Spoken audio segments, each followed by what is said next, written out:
एक था नानो, एक छोटा सा सफ़ेद सा खरगोश। नानो सपने देखता था, बड़ा सपना, सबसे बड़ा।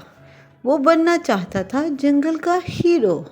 लेकिन जंगल में सब हंसते थे, कहते, अरे छोटे से खरगोश, तुम क्या हीरो बनोगे।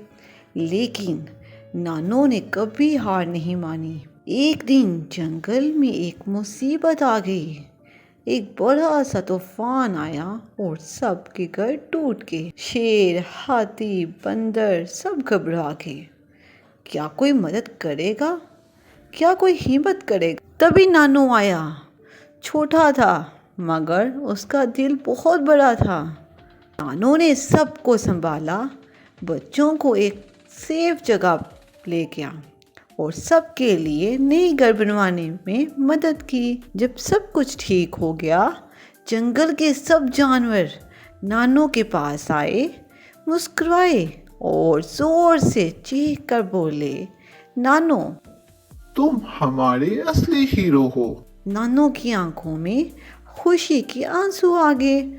उसने सबको देखा और कहा, हीरो बनने के लिए बड़ा नहीं, दिल बड़ा होना चाहिए। बच्चों याद रखना, छोटी सी मदद भी किसी के लिए बड़ा काम बन सकती है।